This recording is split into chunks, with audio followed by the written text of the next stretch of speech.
সুপ্রিয় সুরিত, শরতের শুভেচ্ছা ও শুভকামনা। বাংলাদেশের অদম্য সম্ভাবনাময় তরুণদের জন্য আমাদের নিয়মিত অনলাইন আয়োজন লিডার্স টক অনুষ্ঠানে আপনাদের সকলকে আমি শুভেচ্ছা জানাচ্ছি এবং আন্তরিকভাবে আমাদের অনুষ্ঠানে স্বাগত জানাচ্ছি। তো আমি হাসান আল মামুন, আমাদের নিয়মিত অনলাইন আয়োজনের মতো আমি আজকে আপনাদের সাথে আছি এবং আমাদের সাথে আছে অতিথি হিসেবে উপস্থিত আছেন লিজেন্ড এইচআর এবং অ্যাডমিন প্রফেশনাল জনাব গিয়াসউদ্দিন স্যার। দর্শক মন্ডলী, প্রথমে আমরা ক্ষমা চেয়ে নিচ্ছি যে আমাদের অনুষ্ঠান শুরু করার কথা ছিল ঠিক 7টায়, আমরা শুরু করেছিলাম, কিন্তু বৈদ্যুতিক গোলযোগের কারণে আমাদের নতুন করে শুরু করতে হয়েছে। এই জন্য আমরা আমাদের পক্ষ থেকে ক্ষমা চেয়ে নিচ্ছি এবং আমাদের আজকের অতিথি তার কাছ থেকেও আমরা একটু সময় চেয়ে নিচ্ছি যে আপনি এই বিষয়টি একটু আমাদেরকে ক্ষমা সুন্দর দৃষ্টিতে দেখবেন। তো স্যারের কাছে আমরা চলে যাচ্ছি। স্যারকে আমরা অনুরোধ করব আপনি আপনার পরিচয় দিয়ে আবার একটু শুরু করবেন আমাদের অনুষ্ঠানটি। আমার পরিচয় তো আগে একবার বলেছি, সেটা হলো যে আমি কিশোরগঞ্জ জেলার করিমগঞ্জ থানার একটা প্রত্যন্ত গ্রামে আমার জন্ম 1946 সনে, এবং আমি গ্রামের স্কুলেই প্রাথমিক শিক্ষা শেষ করেছি।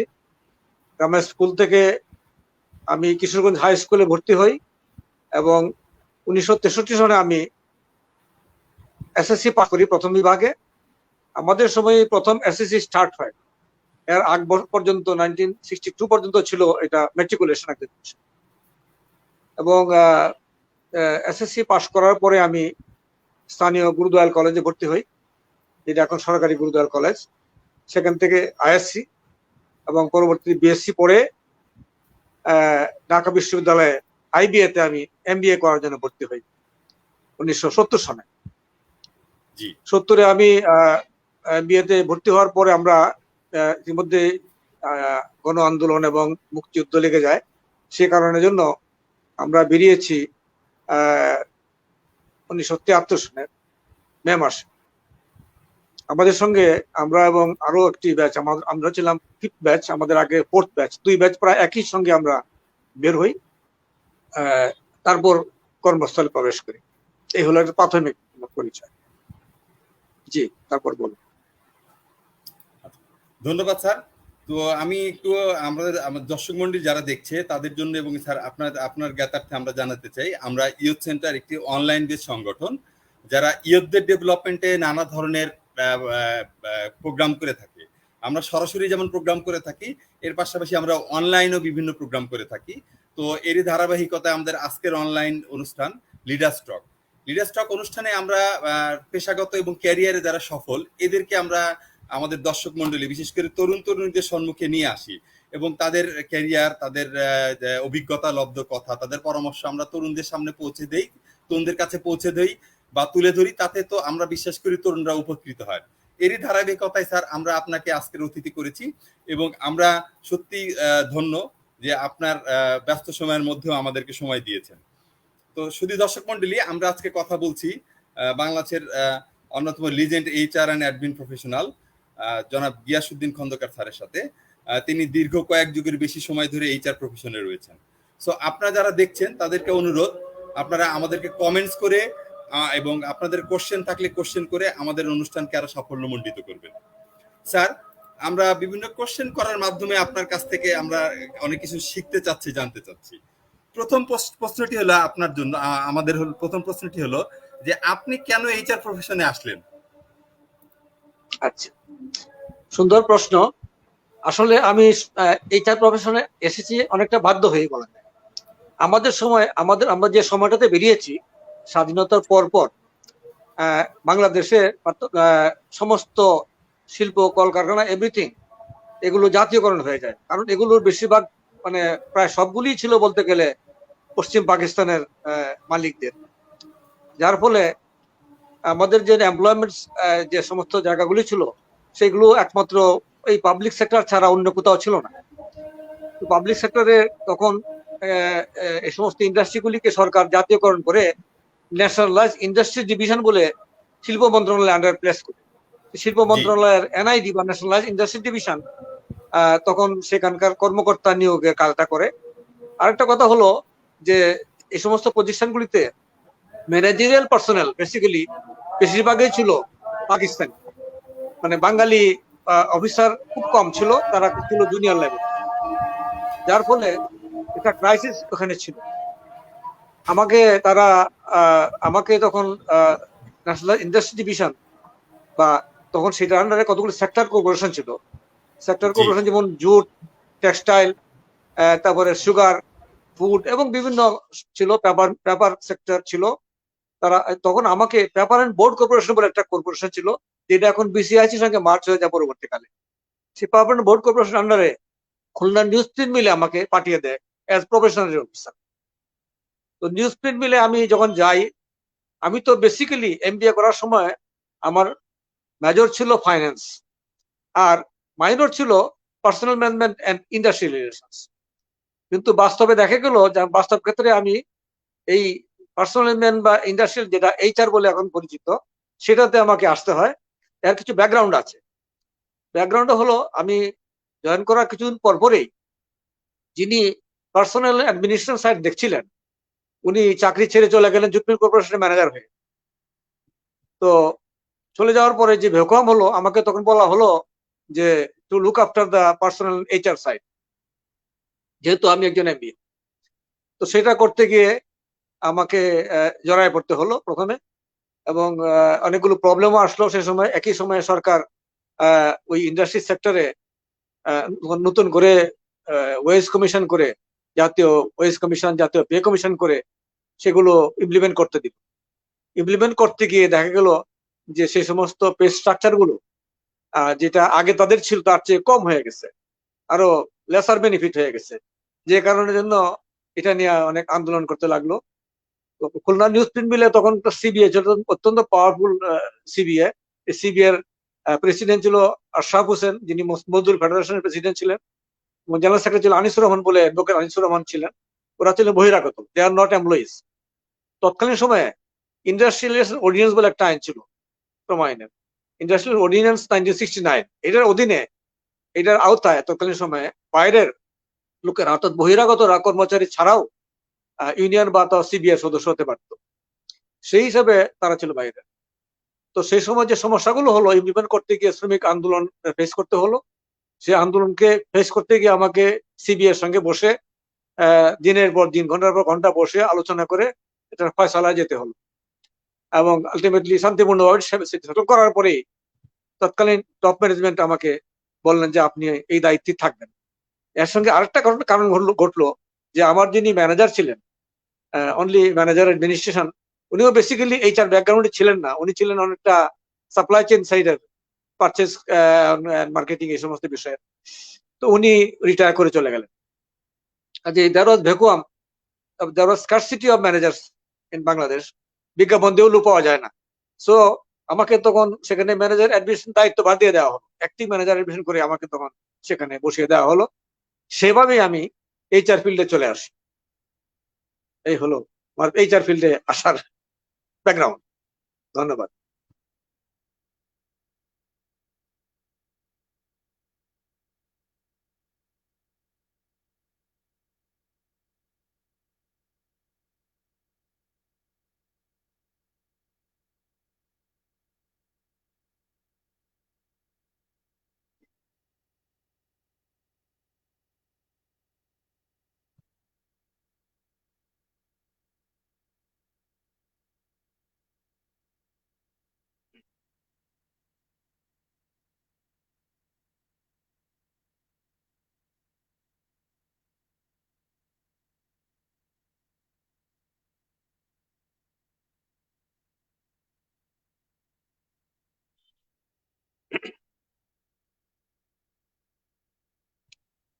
আচ্ছা, আমার কথা শুনতে পাচ্ছেন?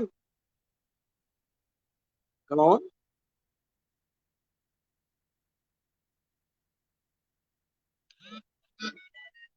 সমস্যা হচ্ছে?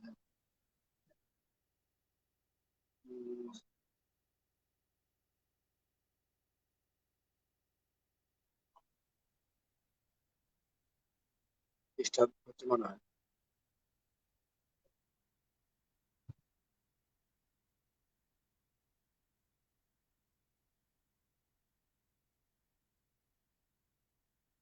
আমাদের ইন্টারনেট সমস্যার কারণে আমরা সমস্যা ফেস করছি।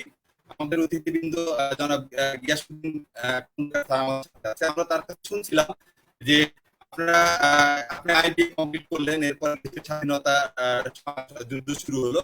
তো এই প্রেক্ষাপটে পরবর্তীতে আপনি কেন এইচআর অ্যাডমিন প্রফেশনে আসলেন সেই কথা শুনছিলাম স্যার, এই বিষয়টি শেষ করতে চাই। জি জি হ্যাঁ, কথাটা আর একটু স্পষ্ট হয়নি, বলেন প্রশ্নটা কি, আমি বুঝতে পারিনি। স্যার আমরা প্রশ্ন করছিলাম যে আপনি আইবিএ থেকে শেষ করলেন, পড়াশোনা শেষ করে কেন এই অ্যাডমিনে ঢুকলেন? আমরা তো অনেক প্রফেশনাল ছিল, আপনি কথাটা বলছিলেন, পরবর্তীতে আমরা ইন্টারনেট সমস্যার কারণে শুনতে পারিনি। তো একটু আবার আপনি যদি বলতেন। আচ্ছা, আবার আসলে আইবিএ থেকে আমি যখন যাই, আইবিএ থেকে আমি বেরিয়েছিলাম, মেজর করেছিলাম ফিনান্সে, নট ইন এইচআর, এবং তখন এইচআর বলে কোনো কথা ছিল না। আরেকটা মাইনর করেছিলাম personal management and industrial relations, এবং আমি প্রফেশনাল অফিসার হিসেবে খুলনা নিউজ প্রিন্ট মিলে জয়েন করি। খুলনা নিউজ প্রিন্ট মিলে জয়েন করার পরে আমি প্রফেশনাল অফিস থাকাকালেই যিনি যে কর্মকর্তা সেখানে পার্সোনাল এবং অ্যাডমিনিস্ট্রেশন দেখতেন, সেই কর্মকর্তা এখান থেকে চাকরি ছেড়ে জুট মিলস কর্পোরেশন আন্ডারে চলে যান ম্যানেজার হিসেবে একটা ফ্যাক্টরি। উনি চলে যাওয়ার ফলে তখন এখানে দেওয়ার মতো সুইটেবল কেউ ছিল না। আমাকে বলা হলো যে এই সাইটটা দেখার জন্য। আমি কাজ করতেছিলাম। একই সময়ে সরকার জাতীয় বেতন স্কেল এবং জাতীয় মজুরি স্কেল ইমপ্লিমেন্ট করার জন্য কমিশনের মাধ্যমে এগুলো তৈরি করা হয়, স্কেল গুলো করা হয়, ইমপ্লিমেন্ট করতে আমাদেরকে নির্দেশ দেওয়া হয়। আমি সেটা ইমপ্লিমেন্ট করতে গিয়ে অনেক সমস্যা হয়, কারণ সেই পে স্কেল গুলো ছিল আগে তাদের যে পে স্কেল ছিল তার চেয়ে লোয়ার টাইপের, এবং তাদের অনেক বেনিফিট কমে যায়। সে সমস্ত কারণে শ্রমিকরা সেটা মেনে নিতে চাচ্ছিল না। তখন আমাকে দীর্ঘ সময় সেখানকার সিবিএ ছিল, সিবিএর সঙ্গে বসে আলোচনা করে সেগুলি ফয়সালায় যেতে হয়েছিল, এবং এটা খুব একটা টাফ জব ছিল আমার জন্য। আমার প্রথম দিকে একবার একটা খুব টাফ সিচুয়েশন করেছিলাম। তো সেটাতে সেটেল করার পরে ম্যানেজমেন্ট আমাকে সেখানকার দায়িত্ব দিয়ে দিল, এবং একই সময়ে যিনি ম্যানেজার অ্যাডমিনিস্ট্রেশন ছিলেন, যিনি এইচআর অ্যাডমিন উভয় সাইড দেখতেন, উনি রিটায়ার করে গেলেন এবং তার রিপ্লেসমেন্ট পাওয়া যায় নাই। যার ফলে আমাকে অ্যাক্টিং ম্যানেজার অ্যাডমিনিস্ট্রেশন করে দেওয়া হলো, এবং আমি সেইভাবেই আমি এইচআর অ্যাডমিনের মোটামুটি প্রফেশনাল ভাবে আমি যুক্ত হয়ে গেলাম। আচ্ছা আচ্ছা,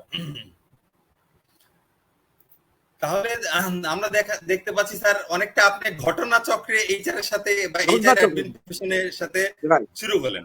তাহলে স্যার আমরা যেহেতু আপনার একটু জানতে চাচ্ছি, আপনার যেহেতু আপনি ফাইন্যান্সে পড়াশোনা করলেন, তারপরে আপনার একটা পরিস্থিতি সামাল দেওয়ার জন্য আপনার এইচআর এ অ্যাডমিনে আসলেন, তো ওই সময়ে আপনি কি কি চ্যালেঞ্জের সম্মুখীন হচ্ছিলেন এইচআর এসে জব করার জন্য, এইচআর দায়িত্ব পালন করার মানে এইচআর ওয়ান দিকে আমি বলতে চাই, এইচআর জব করার জন্য আমার তেমন সমস্যা ফেস করতে, আমার একটা মাইনর যেহেতু HR personnel management and industrial ছিল, সেটা আমার খুব হেল্প করেছে, এবং আমি তখন এটাতেই গুরুত্ব দিয়েছি সবচেয়ে বেশি, যাতে করে এই জিনিসগুলো সেটেল করা যায়। কাজে আমার জন্য তেমন সমস্যা হয় নাই।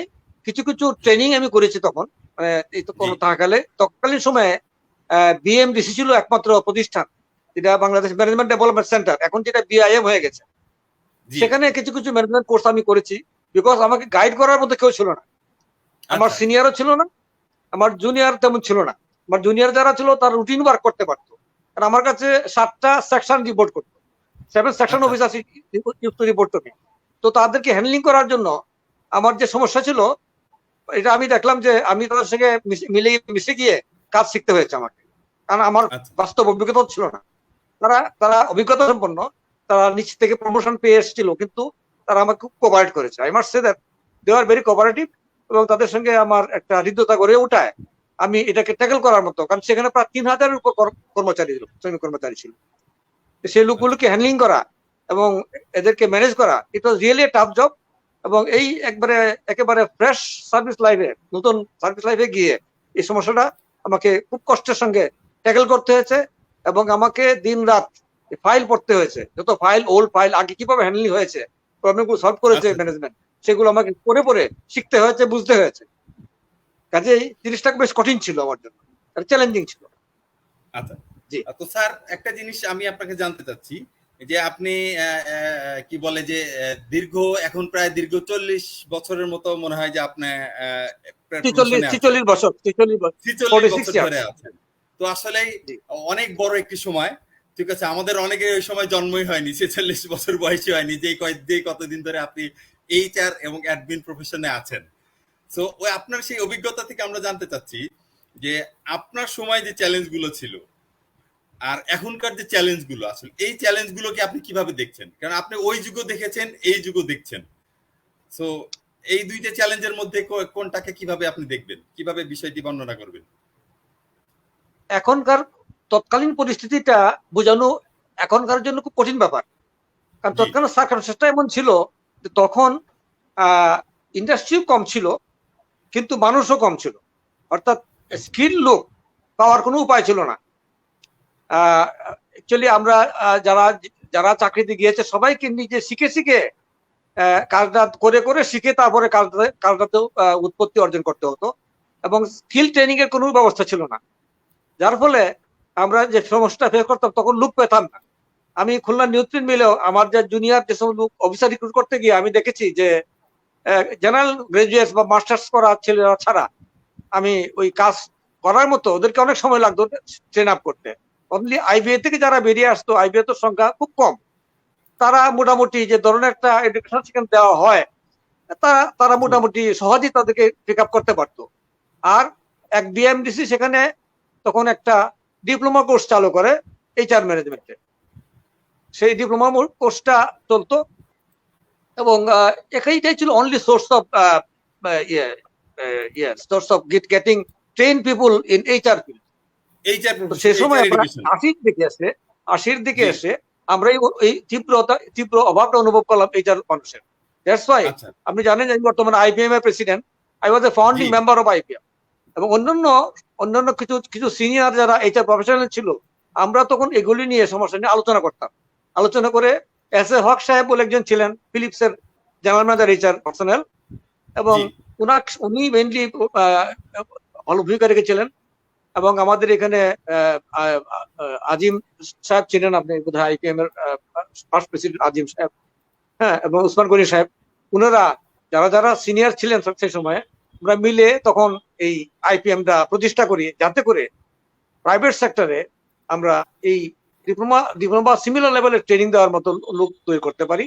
এটা সেই জন্যই তখন করা হয়েছিল। সেই সময় এটা ছিল যে আমরা তৎকালীন সময়ে যে পরিবেশ ছিল তখন তো জি, টেকনিক্যালিটি হাইলি টেকনিক্যাল সিচুয়েশন ছিল না, কম্পিউটারাইজেশন ছিল না, কিন্তু এখন তো দেখা যায় ইন্ডাস্ট্রি অনেক লার্জ স্কেল হয়ে গেছে, অটোমেশন অনেক বেশি হয়ে গেছে, এবং জি, জি, এখনকার ডিমান্ড অনেক বেশি। হ্যাঁ, কাজে এখনকার সঙ্গে তখনকার অনেক বড় ফারাক।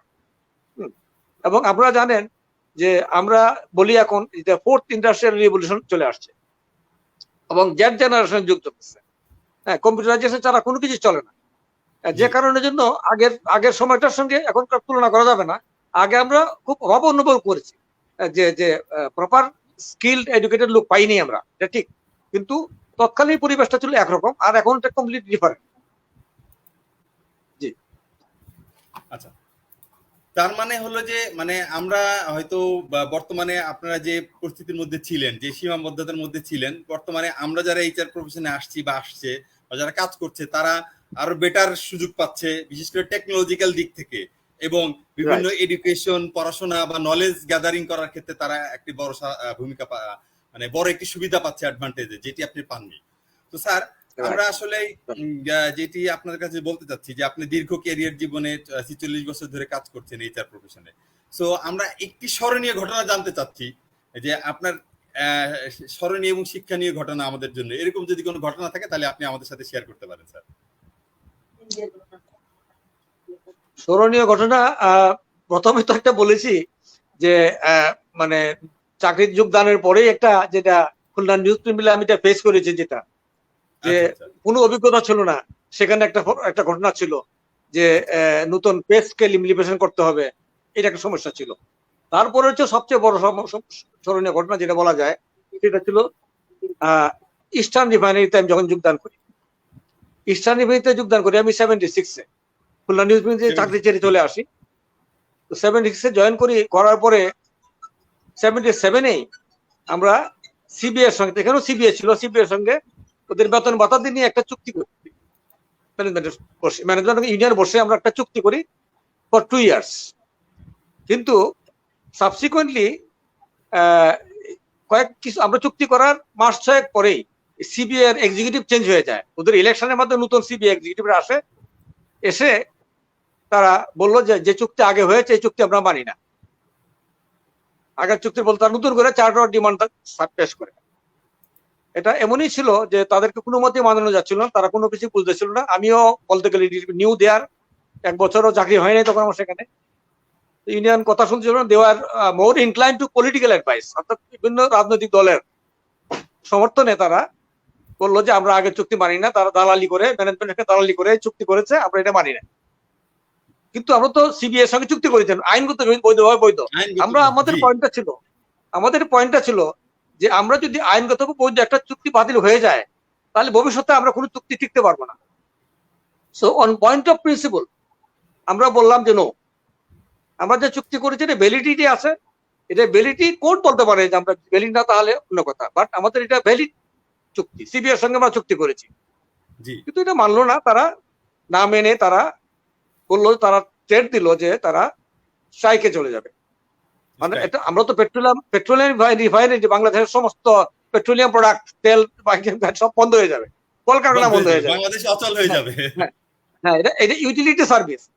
তো একটা সুবিধা ছিল, আইনের একটা বিধান ছিল যে এসেনশিয়াল সার্ভিস, ইউটিলিটি সার্ভিস যদি হয় তাহলে তারা যদি নোটিশ অফ স্ট্রাইক দেয়, ধর্মঘটে যায়, তাহলে সরকার ইমিডিয়েটলি এটাকে বন্ধ করে দিতে পারে বাই গেজেট নোটিফিকেশন, যে এটা ইলিগ্যাল, করা যাবে না, এবং সরকার এটা লেবার কোর্টে রেফার করে দিবে।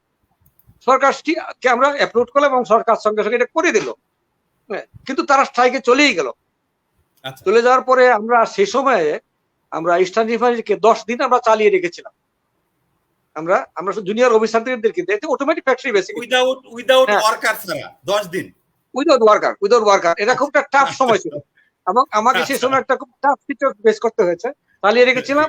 এবং আমরা যখন ওদেরকে সবাইকে আমরা সিদ্ধান্ত নিলাম যে আমরা সরকারের সঙ্গে আলোচনা করার সিদ্ধান্ত হলো যে সরকার 1 বছরের জন্য পেট্রোলিয়াম প্রোডাক্ট ইম্পোর্ট করবে, আমরা এই 1 বছরে আমরা নতুন ফ্রেশ রিক্রুট করবো, এদেরকে ছাঁটাই করে ফেলবো, সব ডিসমিস করে দেবো।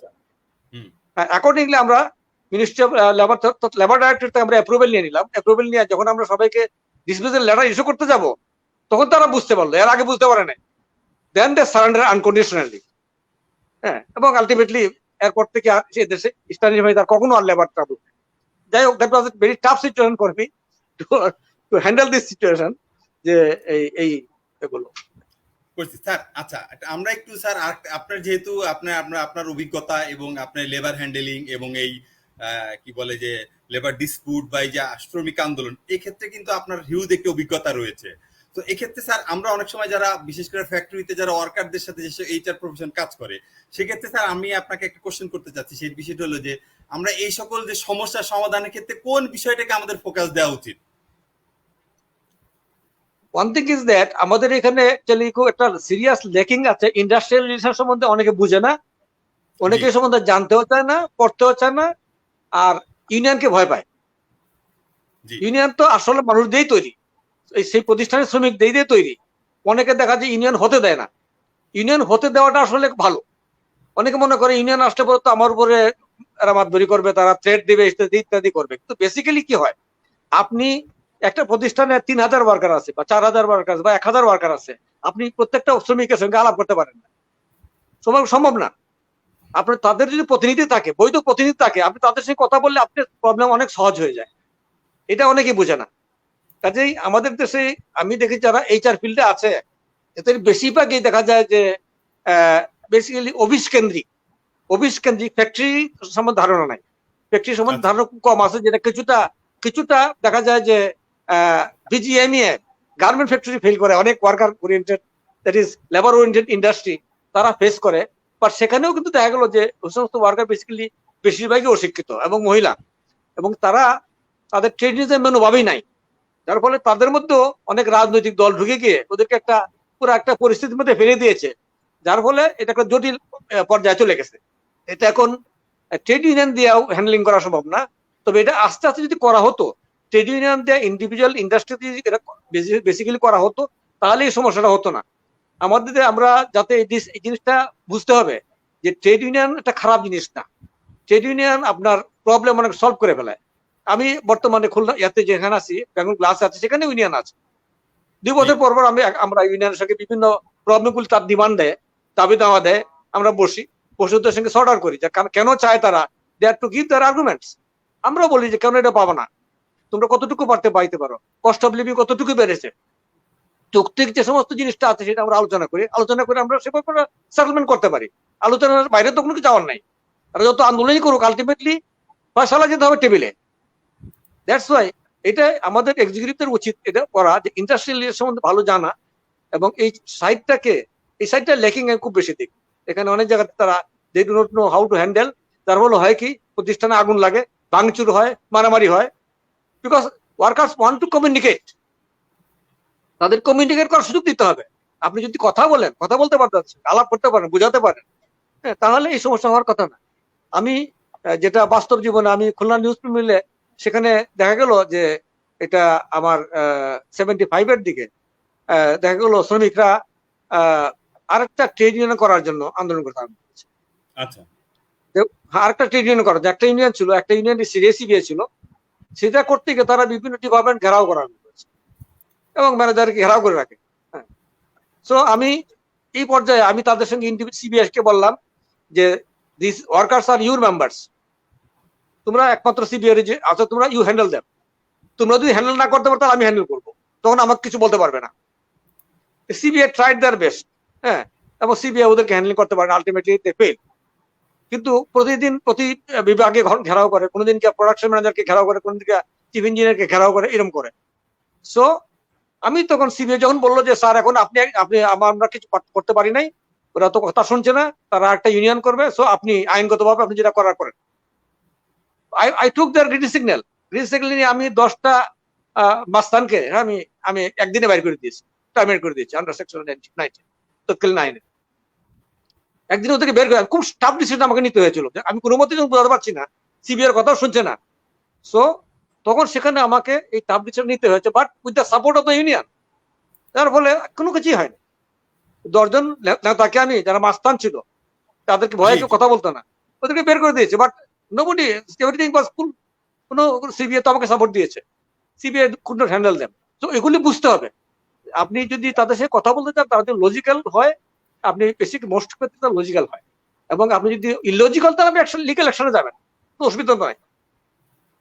তো সেজন্য আমি যেটা মনে করি যে আমাদের ম্যানেজারদের এই জিনিসগুলি পড়াশোনা করা দরকার, এগুলি বোঝা দরকার যে human being after all, what ever capacity he works, তার সঙ্গে কথা বললে অনেক প্রবলেম সলভ হয়ে যায়। 80% সলভ হয়ে যায় শুধু কথা বললে, বাকি 20% আলোচনা করতে হয়।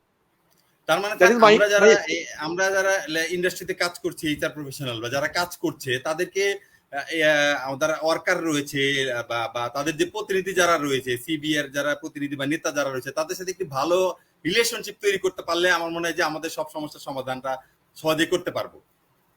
ইয়েস, রিলেশনশিপ অফ ট্রাস্ট, মানে আপনি তাকে দিয়ে দিবেন সব তা না, বাট সে আপনাকে বিশ্বাস করতে হবে। আপনি যদি তার সঙ্গে চালাকি করেন, এটা তারা বুঝতে পারে। কাজে আপনি শর্ট তাদেরকে ওভারঅল বুঝতে দিবেন যে হোয়াট ইজ দ্য রিয়েলিটি। কারণ মালিক তো এখানে তাকে সব ব্যবসা করতে আসছে, মালিকের ব্যবসা করতে আসছে, তার ব্যবসাটা করতে হবে, ব্যবসা করে সে তো সব দিয়ে দিবে না, সে তো তার ব্যবসা এবং দেখবে যুক্তিসঙ্গত জিনিস তাকে দেবে। যদি মার্কেট অনুযায়ী যুক্তিসঙ্গত না দেয়, দাবি করতে পারে, হ্যাঁ, এবং সেইটুকু বিষয় বোঝাতে হবে ওদেরকে, তাহলে দেখবেন বুঝবে, দে উইল আন্ডারস্ট্যান্ড। স্যার, আপনি আমরা যতদূর জেনেছি আপনি আমাদের ন্যাশনাল মিনিমাম ওয়েজ বোর্ডের মেম্বার, এছাড়াও আপনি বিভিন্ন সোশ্যাল অর্গানাইজেশন কাজ করছেন, আপনি অ্যাক্টিং এখন এক্সিকিউটিভ ডাইরেক্টর হিসেবে কাজ করছেন। সো আপনার আন্ডারে এবং আপনার সাথে আপনার সার্কেলে আশেপাশে অনেকেই এইচআর প্রফেশনাল আছে, ইয়ংরা কাজ করে। সো আপনার দৃষ্টিতে বর্তমানে যারা ইয়ং প্রফেশনাল যারা কাজ করছে, এদের কি কি ঘাটতি রয়েছে বলে মনে করেন আপনি? ইনফ্যাক্ট যেটা হচ্ছে যে আমাদের এখন একটা জিনিস বুঝতে হবে যে ইয়াং প্রফেশনাল যারা আছে, তাদের জন্য আমাকে একটাই পরামর্শ যে তারা দে শুড স্টাডি মানে বলতেছি যে শুধুমাত্র যে কাজ করলাম, দিন সকালে গেলাম বিকালে চলে আসলাম, নট দ্যাট। সেটা হলো they must study the subject, এবং লেবার ল সম্বন্ধে তাদের ভালো ধারণা দরকার।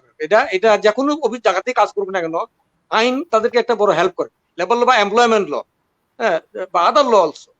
এবং এখানে কোনো কিছু ফেলা যায় না, কোনো কিছু বিফলে যান, যা কিছু শিখেন আপনি এটা কাজে লাগে। আমি তো লেবার কোর্টে আমি 10 বছর মেম্বার ছিলাম, কাজে সেখানে অনেক লেবার ল কেস আমি দেখেছি, অনেক কেস হ্যান্ডলিং করেছি, সেটা আমার অভিজ্ঞতা আছে।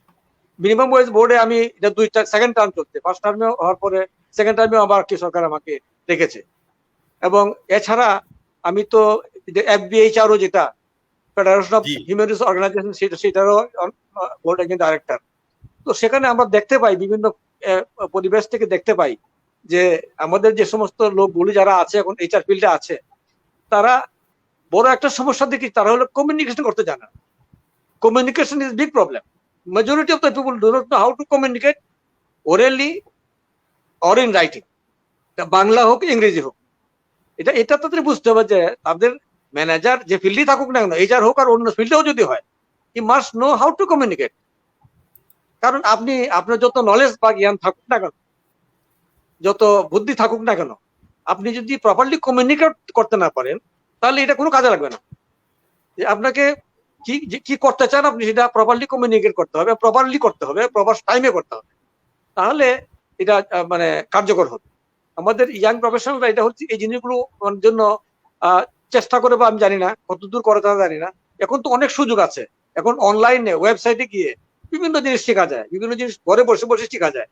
তো তাদের যদি এই লার্নিংটার চেষ্টা থাকে যে কাজ করব, অফিসে যাব, অফিসের রুটিন কাজ তো করবোই, তারপর আমাকে গড়ে তুলবো, আমি এই পেশাটাকে ফুললি কমিটেড হয়ে কাজ করবো। One thing is that commitment is very important.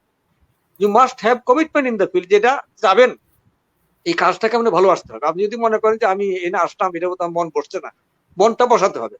হ্যাঁ, এবং যদি মনটা না বসান তাহলে কিন্তু আগ্রহ আসবে না।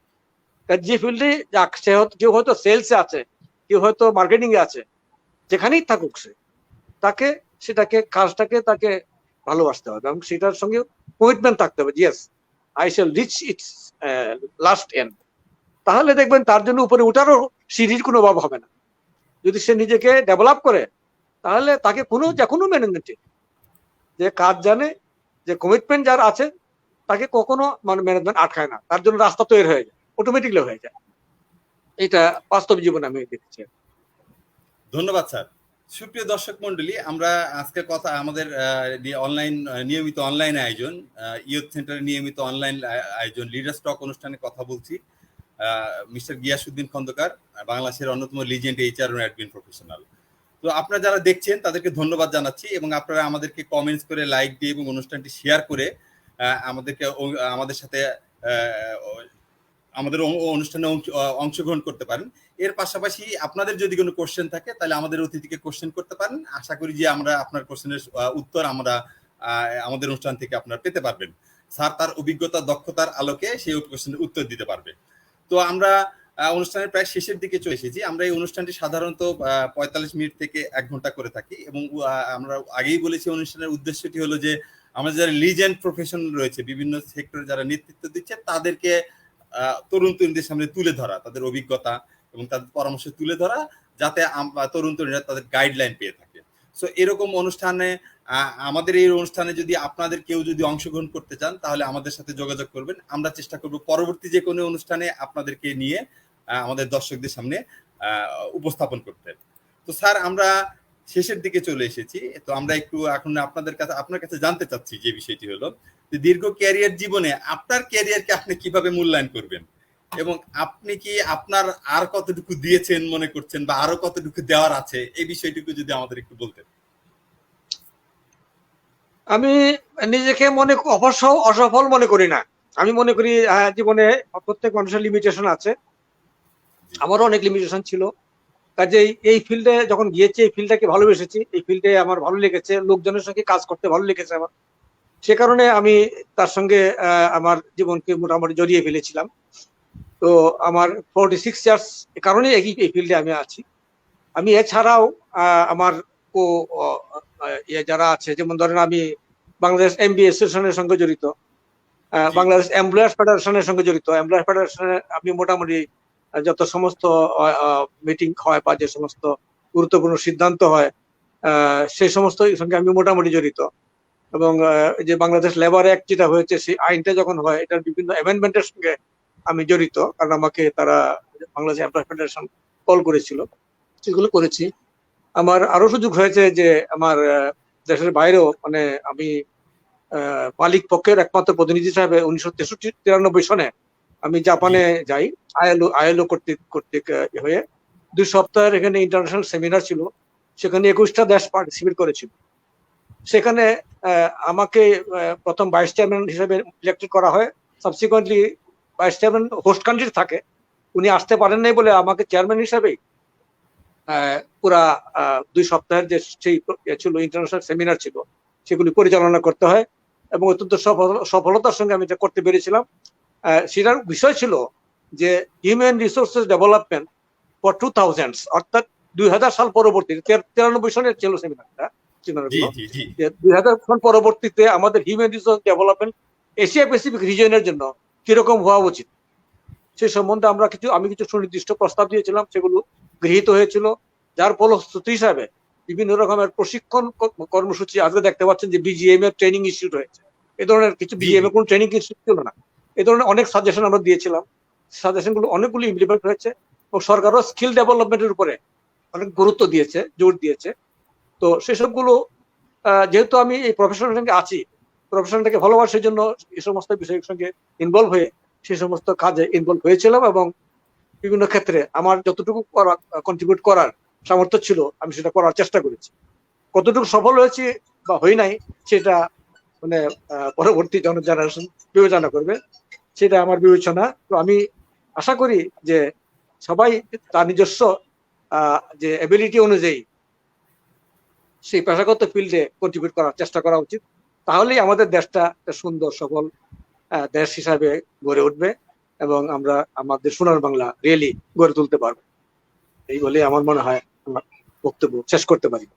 আর কোন প্রশ্ন থাকলে আপনি আসলে আপনার মানে আপনার যে কর্মযোগ্য, আপনার যে বিভিন্ন ন্যাশনাল ইন্টারন্যাশনাল অঙ্গনে আপনার যে পদাচারণা এবং বাংলাদেশের লেবার ল থেকে শুরু করে ওয়েজ বোর্ড থেকে শুরু করে এমপ্লয়ি ফেডারেশন থেকে শুরু করে বিভিন্ন জায়গায় যে আপনার যে অংশগ্রহণ বা আপনার নেতৃত্ব দেয়, এটি প্রমাণ করে যে আমার প্রফেশনাল জীবনে আপনি অবশ্যই সফল। এবং আমরা অনেকেই আপনাকে চিনি এবং আমাদের আশা করছি আমাদের অনুষ্ঠানের মাধ্যমে অনেকেই যে আপনার যে কথাগুলো যারা জানতো না তারা হয়তো জানলো এবং তারা এর মাধ্যমে নিজে মোটিভেট হয়ে তারা নিজেকে গড়তে পারবে এবং সেই জায়গায় নিয়ে যেতে পারবে। তো স্যার, আমরা একবারে শেষ দিকে চলে এসেছি অনুষ্ঠানের। তো আমরা দর্শক মন্ডলী, আপনারা যারা দেখছেন তাদেরকে ধন্যবাদ জানাচ্ছি এবং আপনাদের জ্ঞাতার্থে বলছি ইয়ুথ সেন্টার একটি অনলাইন প্ল্যাটফর্ম যাদের স্লোগানই হলো যে জাগলে তরুণ, জাগবে দেশ, এগিয়ে যাবে বাংলাদেশ। তো আমরা বিশ্বাস করি বাংলাদেশের উন্নয়ন সম্ভব তরুণদের দ্বারাই। বাংলাদেশের প্রায় এখন 5 কোটিরও বেশি তরুণ যারা নেতৃত্ব দিচ্ছে। এই তরুণরা যদি জেগে ওঠে তাহলে বাংলাদেশ জেগে উঠবে, বাংলাদেশের অর্থনীতি চাকা সচল হবে এবং আমরা 2041 সালে যে আমরা উন্নত দেশের যে ভীষণ দেখছি সেই জায়গায় আমরা পৌঁছাতে পারবো। তো অনুষ্ঠানের শেষ পর্যায়ে এসে স্যারকে আমরা একটি কোশ্চেন করব এবং একটি শেষ কিছু কথা শুনবো। সেটি হলো যে স্যার, আপনার ব্যক্তিগত জীবনের এখন পর্যন্ত যা বলেননি এরকম যদি কোনো কথা থাকে সে কথা আমাদের বলবেন। আর এর পাশাপাশি অনুষ্ঠান শেষে যদি দর্শক বা আপনার কলিগস বা যারা অনেকেই আমাদের দেখছে, অনলাইনে দেখছে, অনেকেই আমাদের দেখছে, তো তাদের উদ্দেশ্যে যদি কিছু বলেন।